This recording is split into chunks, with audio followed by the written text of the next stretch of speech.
Avant, je voulais mourir.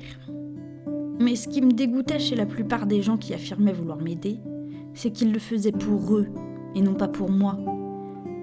C'est juste qu'ils voulaient pas avoir ma mort sur la conscience. Et puis, malgré les protestations d'une petite poignée de personnes qui affirmaient l'inverse, j'étais persuadée que ma mort n'affligerait personne, qu'elle ne changerait rien dans leur vie, puisque j'étais déjà un fantôme, quasi inexistante. Notre lugubre société est d'un égoïsme révulsant. Sous couvert de m'aider à aller mieux, se cache l'angoisse pure et simple d'avoir ma mort sur la conscience. Pourtant, mon souhait n'est autre que de disparaître enfin. Ils font ça non pas pour moi, mais pour eux. Il faut que tout ça finisse, même si c'est dans les larmes et dans le sang.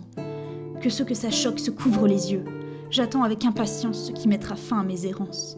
Que la mort au plus tôt me laisse humer son doux parfum. Elle viendra pour moi, et non pas pour eux. Cette douleur n'a que par trop duré et n'a plus rien de récent. Cette folie empêche de se faire vieux. Elle va s'empresser de mettre un terme à cette terrible danse et de me préparer un linceul au fond d'un couffin, marquant la fin de moi et non pas d'eux. Peut-on anesthésier les pensées pour faire cesser leur vent violent, les carboniser à l'aide de feu et arrêter pour quelque temps la maudite roue de la malchance? Si la vie s'interrompt, il doit faire bon être un défunt. Alors sans moi, ils continueront, eux.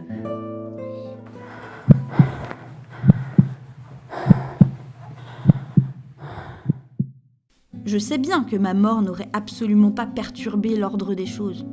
Je veux dire, la Terre aurait continué à tourner, bien évidemment. Mais s'il est probablement vrai que certaines personnes ne souhaitaient que j'aille mieux que pour leur propre conscience, il est également vrai que ma mort en aurait blessé et attristé d'autres.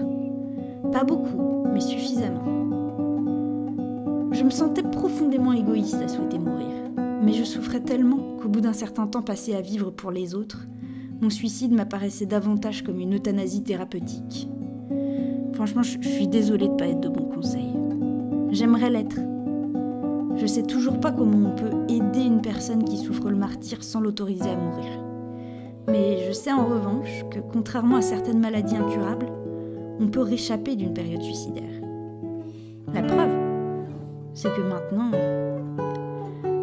ça va.